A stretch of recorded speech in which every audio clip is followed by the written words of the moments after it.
ಕಾಪು ತಾಲೂಕಿನಲ್ಲಿರುವ ಪೊಲಿಪು ಸರ್ಕಾರಿ ವಿದ್ಯಾಸಂಸ್ಥೆಗಳ ಶತವಜ್ರ ಸ್ವರ್ಣ ಸಂಭ್ರಮ ವಿಜೃಂಭಣೆಯಿಂದ ನಡೆಯಿತು. ನೂತನ ಸಾಂಸ್ಕೃತಿಕ ಭವನ ನಿರ್ಮಾಣಕ್ಕೆ ಶಿಲಾನ್ಯಾಸವನ್ನ ಮುಖ್ಯಮಂತ್ರಿ ಬಿಎಸ್ ಯಡಿಯೂರಪ್ಪನವರು ನೆರವೇರಿಸಿದರು.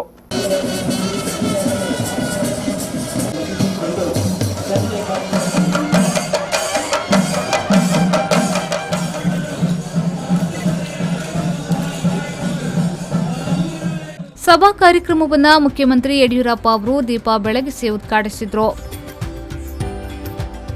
ಬಳಿಕ ಮಾತನಾಡಿದ ಅವರು, ರಾಜ್ಯದಲ್ಲಿ 10,000 ಶಿಕ್ಷಕರ ನೇಮಕಾತಿ ಪ್ರಕ್ರಿಯೆ ಜಾರಿಯಲ್ಲಿದ್ದು, ಕಾಲೇಜು ಶಿಕ್ಷಣ ಮಟ್ಟದಲ್ಲಿ 1,242 ಸಹಾಯಕ ಪ್ರಾಧ್ಯಾಪಕರು ಮತ್ತು 3,010 ಪ್ರಾಂಶುಪಾಲರ ಹುದ್ದೆಗಳನ್ನು ತುಂಬಲು ಸರ್ಕಾರ ಕ್ರಮ ತೆಗೆದುಕೊಂಡಿದೆ.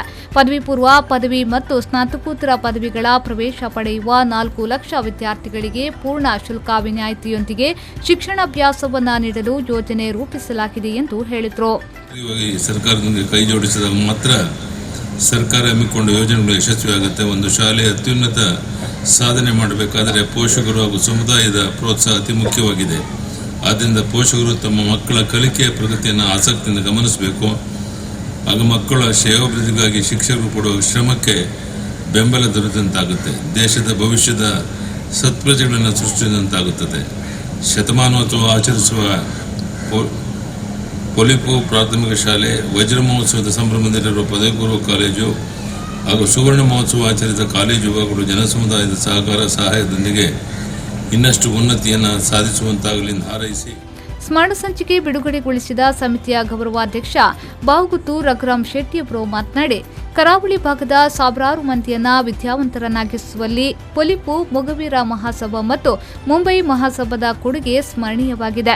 ಅಂದಿನ ಕಷ್ಟಕಾಲದಲ್ಲಿ ನಾವೇ ಸೆಗಣಿ ಸಾರಿಸಿ ವಿದ್ಯೆ ಕಲಿಯುವ ಪರಿಸ್ಥಿತಿ ನಮ್ಮದಾಗಿತ್ತು ಎಂದರು.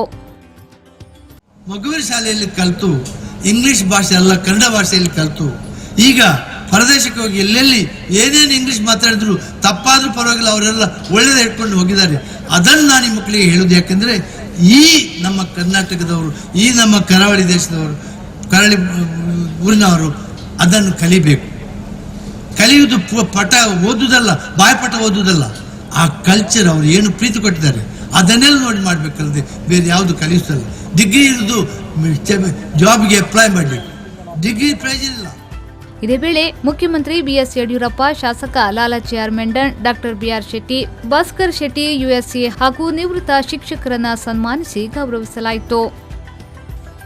ಈ ಸಂದರ್ಭ ಗೃಹ ಸಚಿವ ಬಸವರಾಜ ಬೊಮ್ಮಾಯಿ, ಸಚಿವರಾದ ಸಿಟಿ ರವಿ, ಕೋಟಾ ಶ್ರೀನಿವಾಸ್ ಪೂಜಾರಿ, ಸಂಸದೆ ಶೋಭಾ ಕರಂದ್ಲಾಜೆ, ಶಾಸಕರಾದ ಕೆ ರಘುಪತಿ ಭಟ್, ವಿ ಸುನಿಲ್ ಕುಮಾರ್, ಮಾಜಿ ಪೊಲೀಸ್ ವರಿಷ್ಠಾಧಿಕಾರಿ ಅಣ್ಣಾಮಲೈ, ಅದಾನಿ ಗ್ರೂಪ್ನ ಆಡಳಿತ ನಿರ್ದೇಶಕರಾದ ಕಿಶೋರ್ ಆಳ್ವಾ, ಉದ್ಯಮಿಗಳಾದ ಭಾಸ್ಕರ್ ಶೆಟ್ಟಿ ಯುಎಸ್ಎ, ಸತೀಶ್ ಪೂಜಾರಿ ದುಬೈ, ಕಾಪು ತಹಶೀಲ್ದಾರ್ ಮಹಮ್ಮದ್ ಇಸಾಕ್, ಶೇಷಶಯನ ಕಾರಿಚಿ, ಮಾರುತಿ ಮುಖ್ಯ ಅತಿಥಿಗಳಾಗಿ ಭಾಗವಹಿಸಿದ್ರು.